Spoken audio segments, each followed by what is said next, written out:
In this tutorial, we will learn how we can develop responsive web application with the help of Golang, HDMX and Tailwind. Until now, most of the time while developing web application, we have used JavaScript or jQuery for making our UI, or we can say website interactive, so that it can trigger backend, we can say that API or database, anything, and get back the response, and that it can render to UI. But with HTMX, the case will bit different. We will not need JavaScript for triggering the backend or API.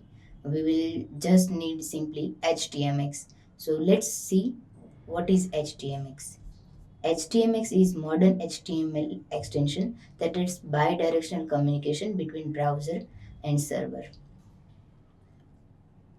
So it gives us access to Ajax CSS transitions, WebSocket, and server-sent event directly in HTML using attribute. So we will not need to use JavaScript. We can manage everything within HTMX.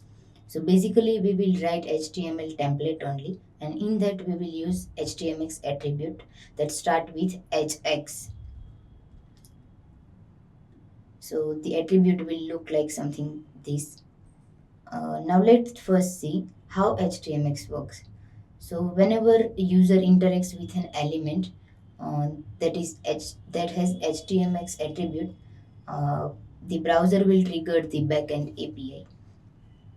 For example, I am defining one div and I am adding this as a HTMX attribute, that is HXGet, and my endpoint. So whenever the UI will be rendered, it will trigger the my endpoint API on the click of that button or div. And after triggering this endpoint, whatever response this endpoint will return will be rendered using HTML. So these all things will be done with HTMX only. It will trigger backend endpoint, it will get back the response, and will complete the work of rendering as well. So for rendering the response we have got from backend, it uses hx target and hx web attribute that are used to render the response from backend. So we can consider multiple cases while rendering the response. I have mentioned three of them. So let's first go through it. Replacing the entire elements content. For example, we are giving a div. On click of that div, we are calling one API, and in Ajax target, we are giving some another div, and we are saying that like. On successful response of the endpoint, render the UI at the given target. Second one is inserting new content before and after an element or at the end of element. So we can reference the div, and we can also ask the HTMX to render our response at a specific pace. Now let's understand in more depth with an example. Don't worry if you don't get all the things at once. We will see the example in detail while by adding and deleting user with real-time example. So let's first understand basics of HTMX. Here one button I have created and provided HTMX attribute. For example, hx get fetch data. So it is saying that on the click of button, it should trigger get request, and the endpoint is fetch data. And after receiving the response of fetch data, we have mentioned like hx target is data container, and that we have defined here. So after successful response of fetch data, it should render the response of fetch data at the data container, as we have mentioned that data container into target. Now let's go toward implementation. We will implement create and delete the user with the help of HTMX.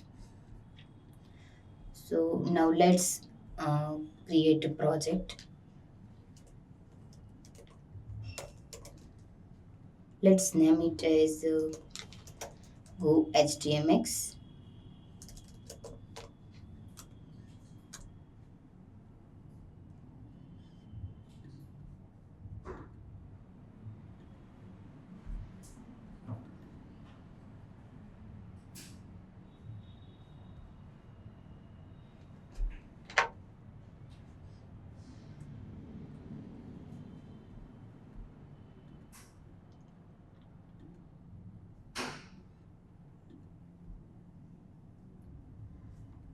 So we have created go htmx, and now let's create a main.go file at the root directory.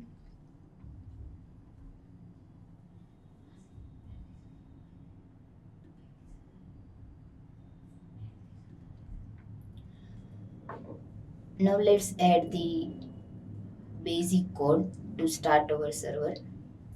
But before that, first let's execute go mode init command.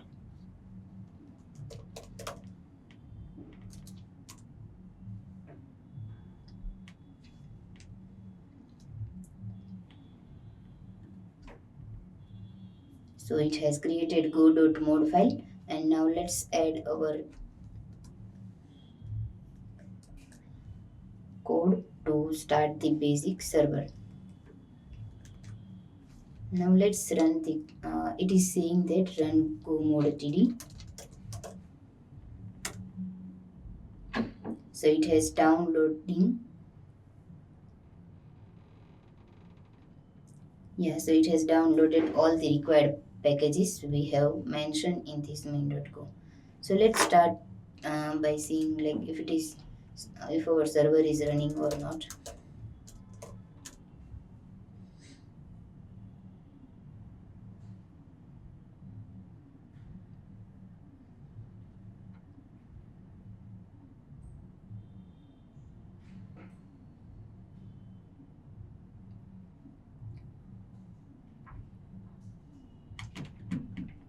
Yeah, it is running on port 8080.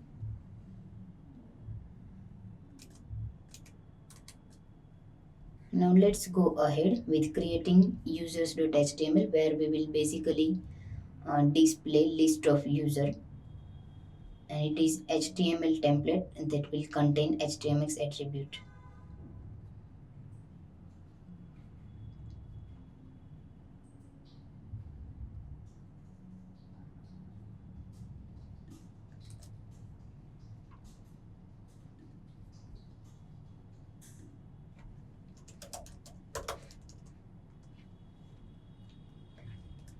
Let's quickly go through this code. We have added HDMX link in head part of the HTML template. Also, we have included Tailwind CDN link, and in the body part, we want to display list of user. That's why we have used table view, and in that we will just display name, email, and actions button. And in the data, we will render it using loop. We will basically, whenever the users.html will be rendered, it will get users array, and that will have field name and email, that will render it here.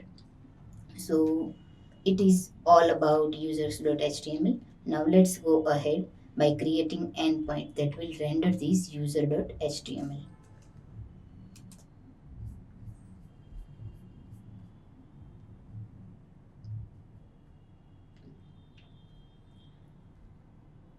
Now let's add this get endpoint that will get users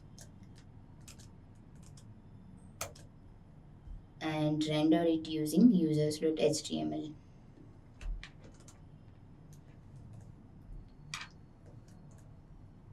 So here what it is doing, it will take users from get users method, and it will also execute parse and execute users.html, and it will also pass users object to the template, and here it will be rendered. You see, like here we are passing all the users with key users, and here we are rendering users. So let's actually define this get users method as well.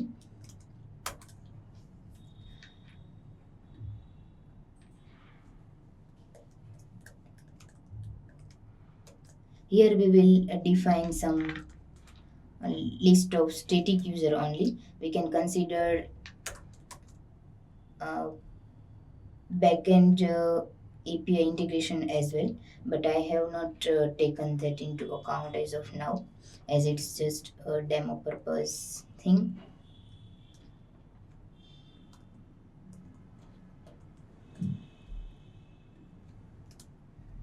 So this get users method will provide array of two users here, and it will be rendered using users HTML.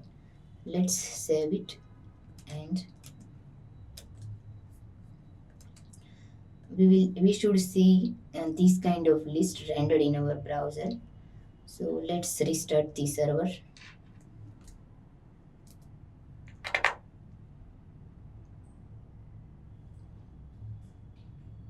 It is saying that undefined template. Okay, we need to import HTML template in order to work with templates.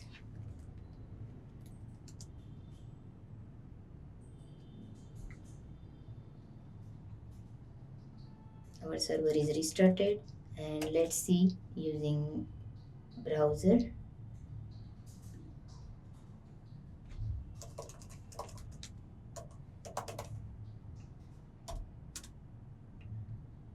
And yes, we are able to see the rendered user list.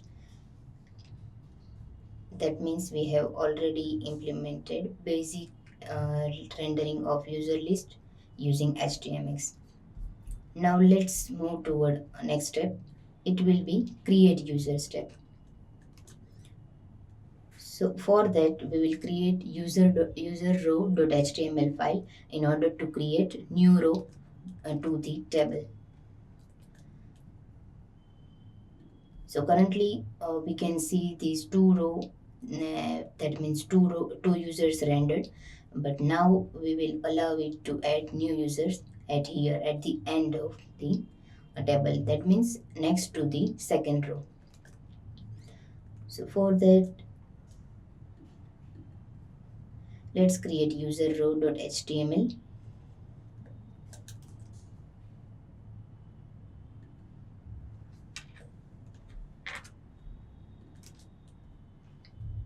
And copy this code here. It is basically nothing but the copy of the code we have used here to render. Like the classes will be same for the row, table row and table data,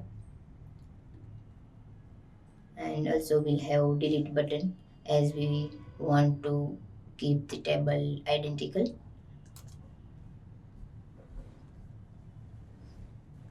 Now it will add the new row with the table, but how we will add it? So we need to provide one form input where we can add a name and email, and that will be added using this row. For that, we will add one form in the users.html itself above the table. So let's modify users.html. We will add the form input here, and it has two input. One is name and another one is email, and one button will be there, that is add user button. And what the form is doing here, like generally when we define form, we provide their action method.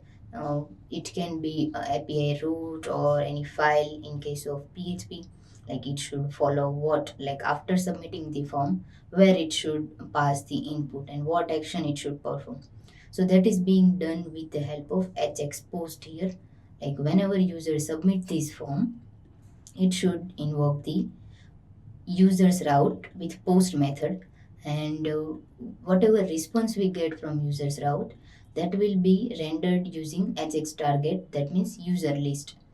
And user list we have already defined here, and that is basically our table. So what we want here, like whenever users submit the add user button, I mean the form with add user uh, button, it should target the user list, that means target the table.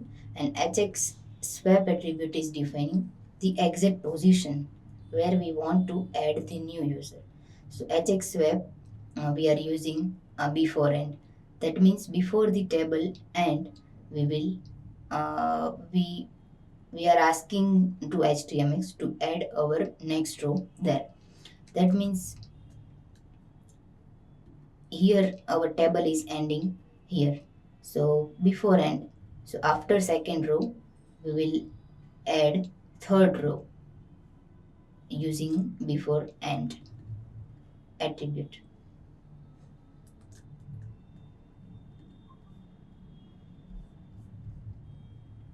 Now let's create post route so that form can use that and submit the input data, and we will get back the response. So it is post user route. Let's define it here.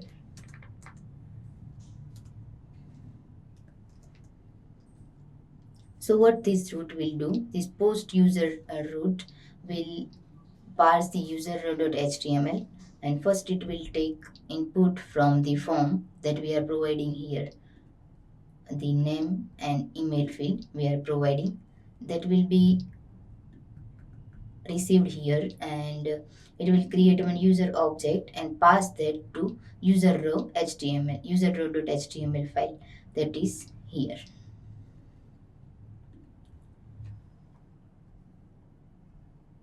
and it will execute the template with the given user object. That means the row will be formed with the name and email we have provided here, and the resultant table will have one more row that we have recently added. So let's see by running the endpoint. First, let's restart the server.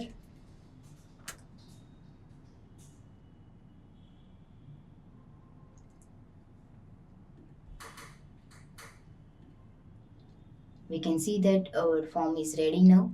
So let's add one sample user.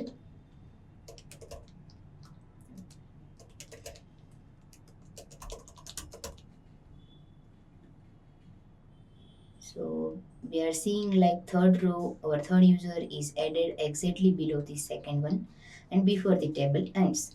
That is all about creating new user. Now let's see how we can implement delete user functionality. On the on the click of on the click of this delete button, we want to delete user.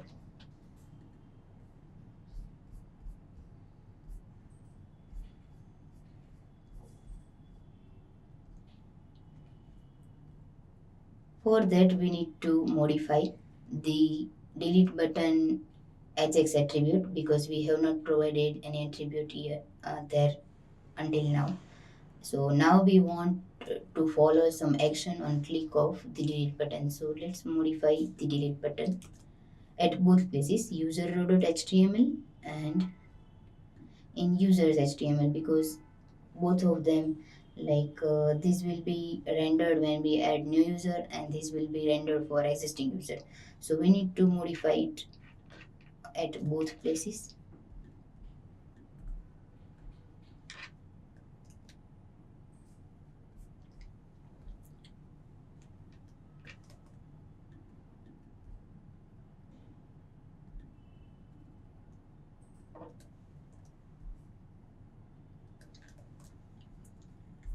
So what this delete button will basically do, we have added hx delete and one endpoint is there.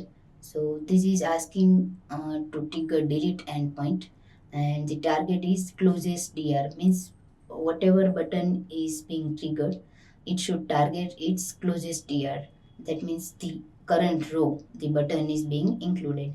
And in hx confirm, what we are targeting while performing dangerous action like deleting something, we generally ask for confirmation, and every website we are observing is asking for confirmation, like if something is sensitive enough, like before deleting it is alerting us like, are you sure you want to delete it? So the same we are asking with the help of hx confirm. We will ask that like, are you sure you want to delete this user? And if user clicks on okay, then will be the user will be deleted.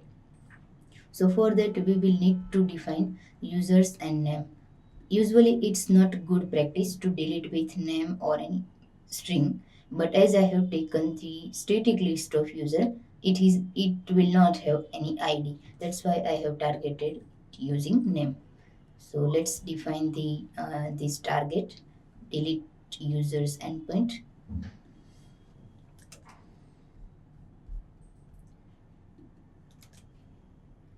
We will add it exactly below postroute. So here it will receive the name of the user from root parameter, and it will just print like it is not doing anything. If we are using some backend like database or API to manipulate our real data, so we should, in that case, we should provide that we should perform that action here, like delete user from database. But as it is static data only, we will not need to delete anything from anywhere, any particular data storage. That's why we are just simply um, logging it out for debugging purpose.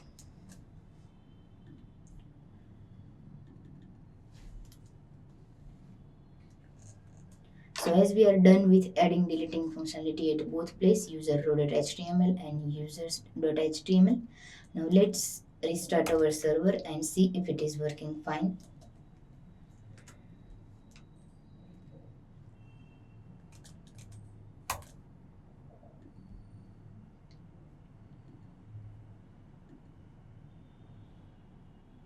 We can see that our statically rendered users list is only there.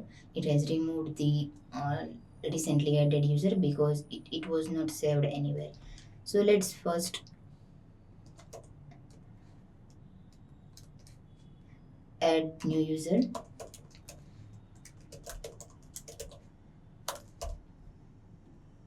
and let's now try to delete it. You see it is asking for confirmation. Are you sure you want to delete this user? Okay, and it's gone. Let's try deleting the existing user. It's again asking for confirmation and it's gone. So this is all about the HDMX magics.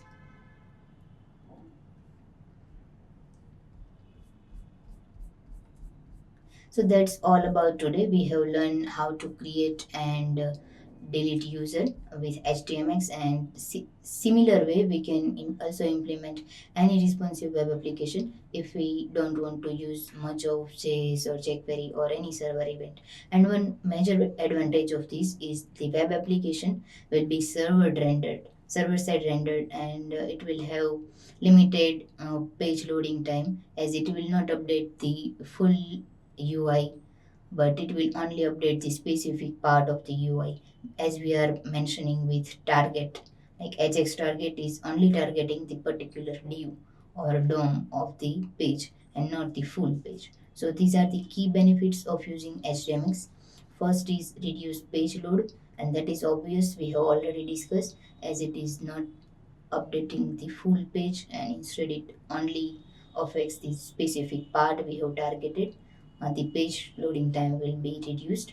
Enhance user experience. Of course, page loading time will be lower, then the page will load faster and it will provide good user experience. Simplified development.